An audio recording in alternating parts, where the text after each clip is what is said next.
Welcome back. ఈసారి parliament సమావేశాలకు అడుగడుగునా ఎన్నో ఇబ్బందులు అడ్డుకట్టలుగా మారనున్నాయి. గత సమావేశాల్లో చిన్నా చితకా విషయాలు కూడా నానా రాద్ధాంతం చేసిన విపక్షాలు ఈసారి బలమైన అస్త్రశస్త్రాలని సిద్ధం చేసుకుంటున్నాయి. మోడీ సర్కారును అష్ట దిగ్బంధనం చేసేందుకు వ్యూహాత్మకంగా ప్రణాళికలు వేస్తున్నాయి. ఇక ప్రభుత్వం కూడా ఒక్క మెట్టు కూడా దిగే పరిస్థితి లేదు అన్నట్లు దూకుడుగా ఉంది. आई एम सॉरी, एक मिनट, मैं आप सबसे मेरा निवेदन है, सभी लीडर से निवेदन कि ये जो छाता लेके आप आए हैं अच्छी बात नहीं है. పార్లమెంట్ అంటే 125 కోట్ల మంది ఆశలకు ఆకాంక్షలకు రూపమిచ్చేది. కానీ ఇప్పుడు అదే పార్లమెంటును చూస్తుంటే సభకు నమస్కారం అనుకుంటున్నాడు సామాన్యుడు. సభలో అడుగుపెట్టింది మొదలు బయటకొచ్చే వరకు అందరిది ఒకటే సిద్ధాంతం, దాని పేరే రాద్ధాంతం. ఎందుకంటే గతేడాది పార్లమెంట్ సమావేశాలన్నీ ఇలాగే ఎందుకు కొరగాకుండా వేల కోట్ల ప్రజాధనాన్ని వృధా చేసేశాయి. ఇప్పుడు పరిస్థితి గతం కన్నా దారుణంగా ఉంది తప్ప ఏమాత్రం మెరుగుపడలేదు. బడ్జెట్ సెషన్లలో ఒకరోజు ముందే కాంగ్రెస్ కొత్త డిమాండ్ తెరపైకి తెచ్చింది. దేశ ఆర్థిక పరిస్థితి మీద శ్వేతపత్రం విడుదల చేయాలంటూ డిమాండ్ లేవనెత్తింది. ఈసారి బడ్జెట్ సమావేశాల్లో ఎలాగైనా ప్రభుత్వాన్ని, ముఖ్యంగా మోడీని ఇరుకుని పెట్టాలని విపక్షాలు విశ్వ ప్రయత్నాలు చేస్తున్నాయి. మోడీ ప్రధాని అయినప్పటి నుంచి ఆయన్ను ఇరుకుని పెట్టాలని ప్రతిపక్షాలు చెయ్యని ప్రయత్నం లేదు. కానీ ఎప్పుడూ వాళ్లకు మాత్రం అంత స్థాయిలో అవకాశం దొరకలేదు. వెతకపోయిన తీగ కాలికి తగిలినట్లు 2016లో జరిగిన అన్ని ఘటనలు కాంగ్రెస్ చేతుల్లో బ్రహ్మాస్త్రాలుగా మారాయి. వాటిలో ఒక్కొక్కటి ప్రయోగించి మోడీపై పట్టు బిగించాలని చూస్తున్నాయి విపక్షాలు. ప్రజల తరఫున అక్కడ చర్చించడానికి సభలో సమావేశమవుతున్నాయి. ప్రజా సమస్యలని సానుకూలంగా చర్చించి వాటికి పరిష్కారాలను వెతకాల్సిన బాధ్యత, చట్టాలు చేయాల్సిన బాధ్యత, ప్రజా సంక్షేమాన్ని కాపాడవలసినటువంటి బాధ్యత ప్రభుత్వం మీద, ప్రతిపక్షాల మీద ఉంటే, దురదృష్టవశాత్తు కొన్ని పక్షాలేమో కేవలం సభని అడ్డుకోవడమే ప్రధాన లక్ష్యంగా సభకి బయటే ముందే చెప్తున్నారు, రేపటి నుంచి సభ సమావేశాలు జరుగుతాయి, ఎలా జరుగుతాయో మేము చూస్తామని ముందే బయటే ప్రకటనలు చేసి లోపలికి వెళ్తున్నారు. అధికార పక్షం మేము ప్రతి అంశాన్ని చర్చించడానికి సిద్ధంగా ఉన్నాము అంటూనే ఉంటుంది. సభలో కొంతమంది ప్రతిపక్షాన్ని విమర్శించే రీతిలో చేస్తున్నటువంటివి కూడా చాలా సందర్భాలు గతంలో జరిగాయి.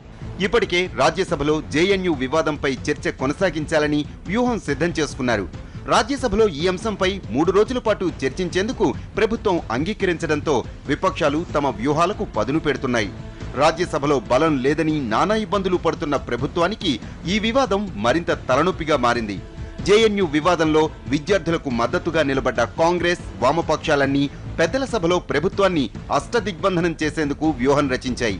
ఈ వివాదాన్ని దేశద్రోహులు, దేశభక్తులు అన్న కోణంలో చూసి విచారణ జరిపించాలన్న డిమాండ్తో కాంగ్రెస్ ముందుకొస్తుంటే, విద్యార్థుల హక్కులను కాలరాస్తున్నారన్న డిమాండ్తో వామపక్షాలు కత్తులు సిద్ధం చేసుకున్నాయి.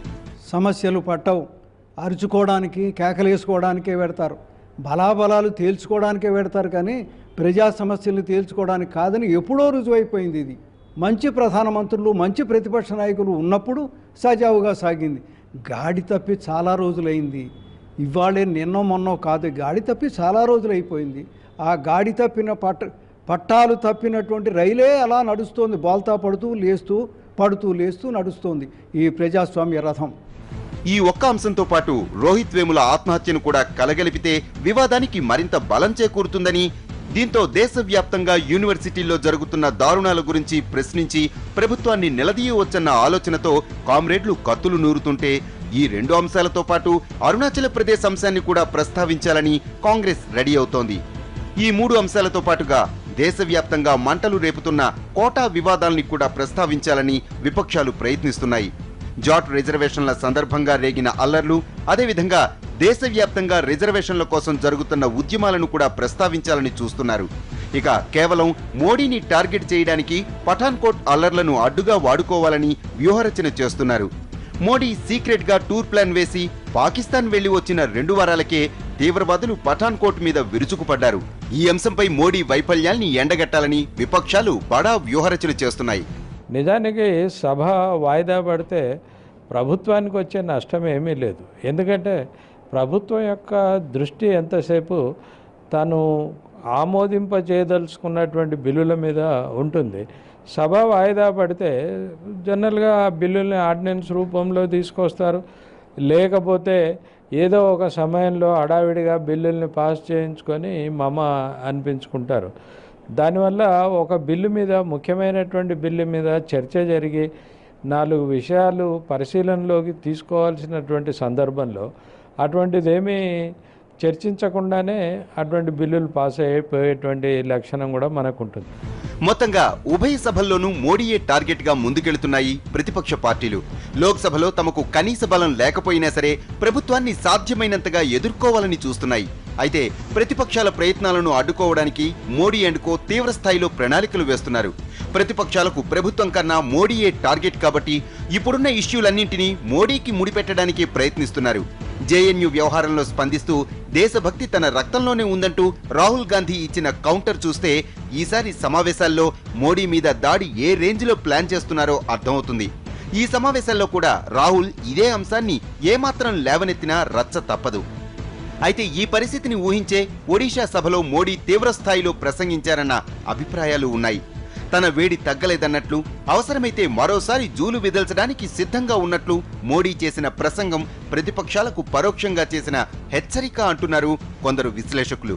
మోడీ లెక్కలడిగిన కొన్ని స్వచ్ఛంద సంస్థల్లో కాంగ్రెస్ పార్టీ మద్దతు ఉన్న సంస్థలు కూడా ఉన్నాయని, అందుకే వాళ్లకు మోడీ ఇలా ఝలకిచ్చారన్న అభిప్రాయాలు వినిపిస్తున్నాయి.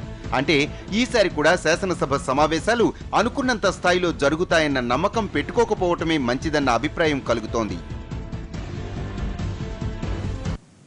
స్టోరీ బోర్డులో మరి షార్ట్ బ్రేక్.